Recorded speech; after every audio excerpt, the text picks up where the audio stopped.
Cisco Certified Network Associate Day 3 PM.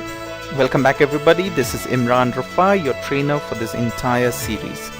Today, as you see on the screen, we would be dealing with subnetting, and like I discussed in the last video, subnetting is a very easy concept. Once we master subnetting concept, subnetting can for most part be done on your head and you don't really need a pen and paper. And I think once you watch this video well, and if you try to learn everything that I'm going to put in here, I'm sure all of you can do subnetting in your minds. When I started preparing this presentation, I realized subnetting is going to be a large topic which I cannot cover in one video. So what I'm going to do is, in day 3 PM, I will cover subnetting for Class C IP address. For Class A and Class B IP address, I will have another video, and let's call it day 3 late night. So we'll call it day 3 LN. And I will have Class A, Class B subnetting, and I will have another concept called supernetting covered there. So let's not waste much time. We'll get straight into day 3 PM. We will deal with subnetting. What is subnetting? We discussed in our last video, subnetting is nothing but breaking down a large network. Now if you consider the room that is shown on the screen, it's a large room, but just by putting this one wall in between, this large room is broken down into 2 separate rooms. That's exactly what subnetting is. Subnetting is taking a large network, breaking it down and treating them as separate networks. Now to understand subnetting, we need to talk a little bit about IP addresses. There are 2 types of IP addresses. You have the private IP addresses and you have the public IP addresses. What is a private IP address? Private IP addresses are addresses in this range. So we have, for Class A, we have 10.0.0.0 to 10.255.255.255. That is nothing but 16,777,216 IP addresses. In Class B, 172.16.0.0 to 172.31 to 255.255, and that is 1,048,576 IP addresses. In Class C, we have 192.168.0.0 to 192.168.255.255, which is nothing but 65,536 IP addresses. Now, what are public IP addresses and private IP addresses? Private IP addresses are IP addresses that cannot go on the internet. So if a internet web server gets a packet which says source IP address is 192.168.1.1, that packet will be immediately dropped, because these IP addresses are the private IP addresses and they can only travel in your local network. So in today's situation, internet assigns public IP addresses to your routers. So you have routers which will have which is public facing or internet facing, and they will get a public IP. Computers in your local LAN will all be assigned a private IP by your router, maybe router, this device that is facing the network. So that's how internet works in today's scenario. But when IP version 4 was designed, the designers hoped that IP version 4 would be used in such a way that all the computers on the internet would have a separate unique IP addresses, unique IP version for IP addresses.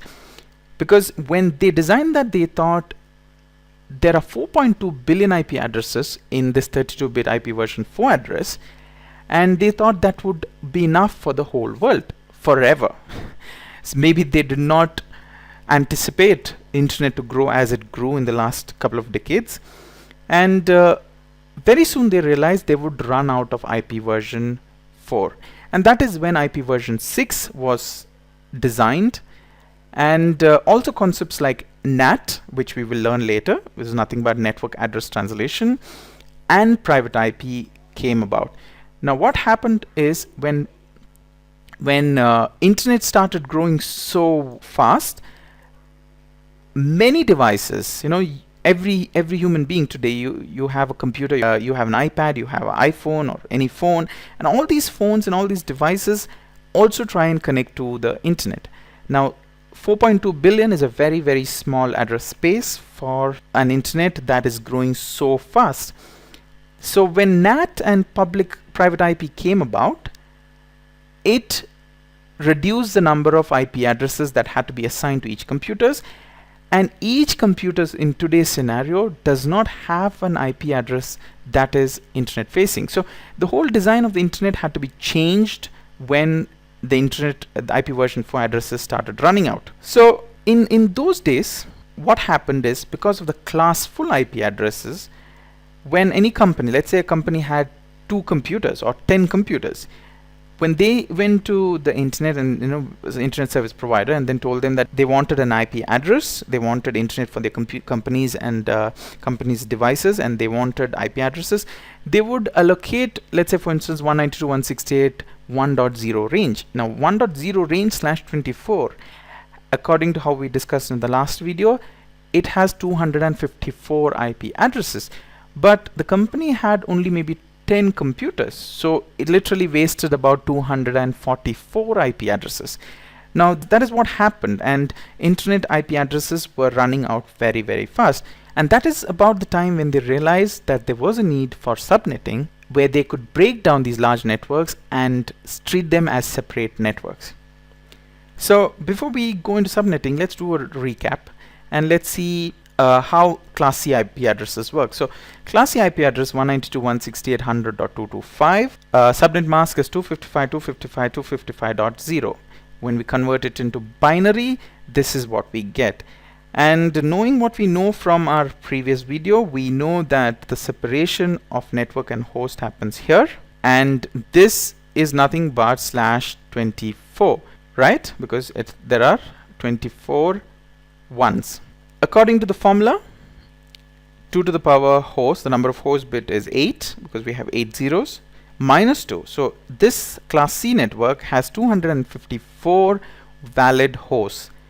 When you make all the host bits as 0 of your IP address, that is the network ID of that network, and IP addresses in that network can go from 1, 2, 3, 4, 5, 6, 7, 8. It goes on until all the bits of your host part becomes ones, which is nothing but a decimal equivalent of 255. So if you put that onto a pie chart, 0 is like the first IP address and 255 is the last IP address. So you have 1, 2, 3, 4, 5, 6, 7, 8 and all the IP addresses within this range, right? Okay, let's get into subnetting. Now is when we get into really interesting things. Let's take the same IP address 192.168.100.225. Subnet mask is 255.255.255.0. That is your Class C IP address. First thing we need to know, the minute you say subnetting, we go into something called classless.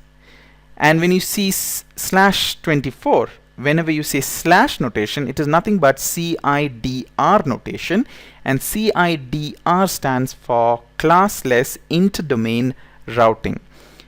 Now once you start doing subnetting, like I said, you take the whole concept of class full addresses and you throw it out of the window. So from now onwards, we are going to deal with classless IP addresses. So we would take 192.168.100.225. This is Class C IP address, so it's a /24, but we cannot say it has Class C anymore because we are doing subnetting and we will be dealing with CIDR. So let's say we want to break this network into 2, as you see here on the screen.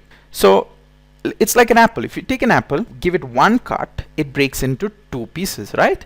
So to break a network into 2, we borrow 1 bit as shown here. So initially this was the host part, so these were all zeros according to Class C, but we want to do subnetting. So what we do is, from the host we borrow 1 bit. So instead of the line being here, the line now will be here, right? So this is the network part, right? Now, the minute you see subnetting, we need to find out the network ID and the host ID for these two separate networks. Now, these are two separate networks. You have subnet 1 here, and this is subnet 2. So we need to find the network ID of each of these subnets and the broadcast ID. How do we do that? We see the subnet mask and we see the last bit. Last bit is this. This has got a place value. If you remember this place value, 128, 64, 32, 16, 8, 4, 2, 1. This has got a place value of 128. That means each of these subnets have a block size of 128, including 0. So when you say block size is 128, minus 2 is 126, which is nothing but the number of hosts it can have. So 126 hosts plus you have one network ID and one broadcast ID, which will be 128. So what do we do? Let's do this. The network ID of the first one is always 192.168 and make this part 0. So that is the first network. That's the first subnet, and that's the network ID. To get the second network ID, all you do is add the place value. So network ID of your second subnet is 192.168.100.128.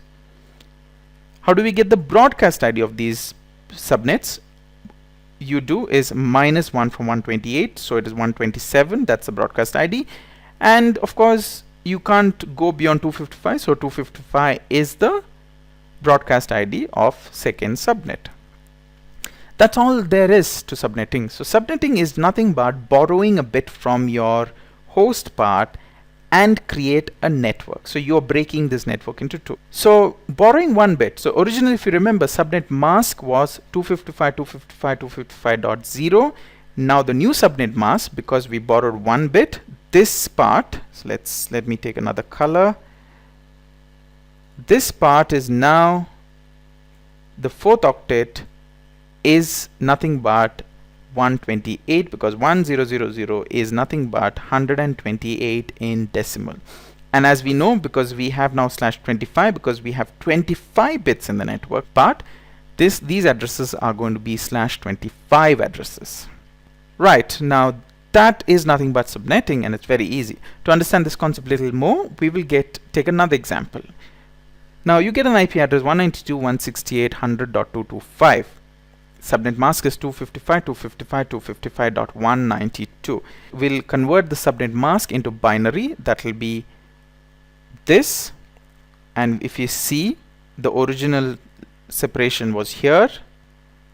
Because of this new borrowals, our separation is here now, right? What is the last bit? The place value of the last bit is 64. So each of these subnets will have 64 as the block size. Another way of doing it is, if you take this, we know that the whole network is 256. Divide by 4, it becomes 64. If the block size is 64, each of these subnets can have 62 valid IP addresses, and you can find that obviously by using this formula. Number of zeros, 2 to the power number of zeros minus 2 is 62. The network ID is 192.168.100.0. that's the first network's network ID, making the 0. Keep adding the place value of the last bit, so 64, 0, 64, then add another 64, 128, add another 64, it is 192. How do you get the broadcast ID of these networks? 1 minus, so 64 minus 1 is 63, 128 minus 1 is 127, 192 minus 1 is 191. This is the broadcast ID of each of these subnets. And this, as we know, is /26, because 192 is nothing but borrowed 2 bits, so it is /26. For class C borrowing table, I've made a small table to make things very easy.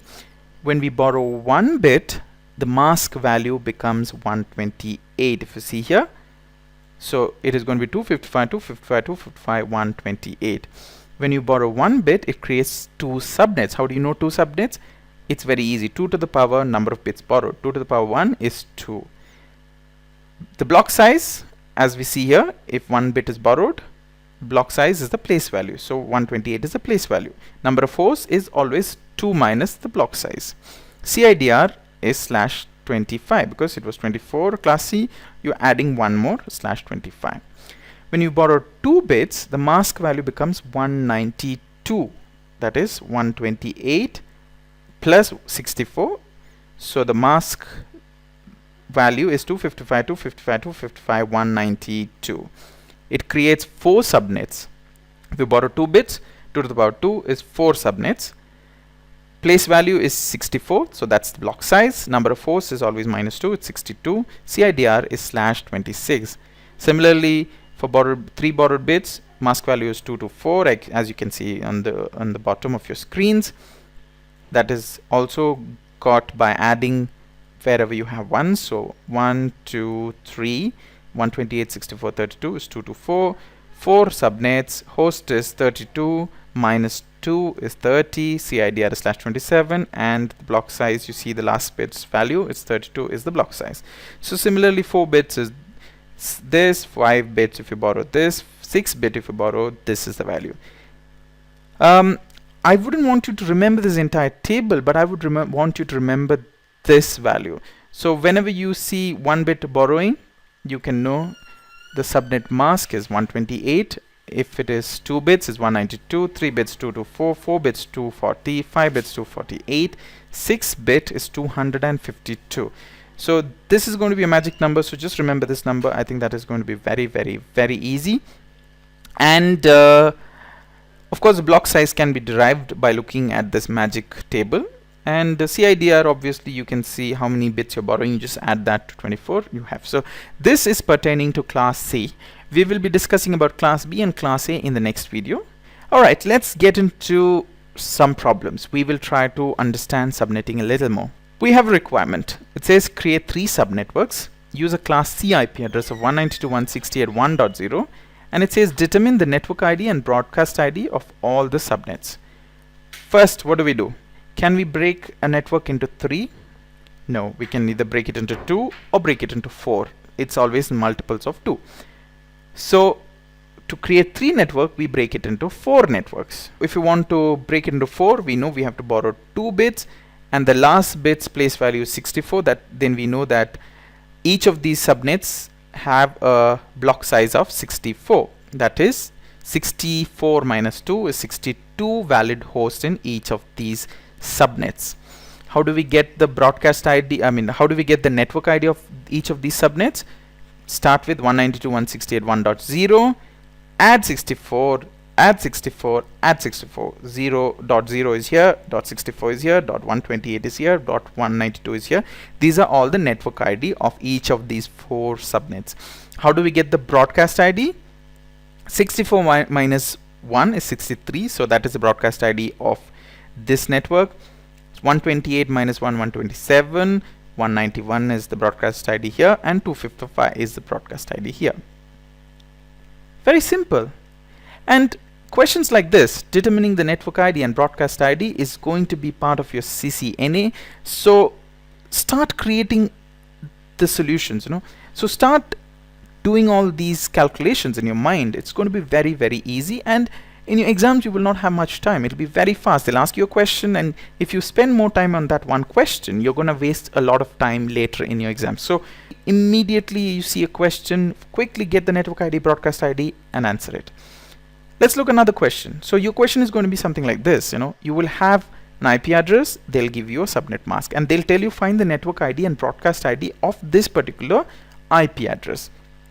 Quickly, we say 1/27 we know is 24 is class C, 25, 26, 27, so that is 3 bits. So as seen on your magic table, 3 bits.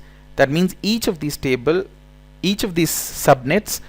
have 32 bit, or each of these subnets have 32 as a block size. That means it has 30 hosts each of these networks.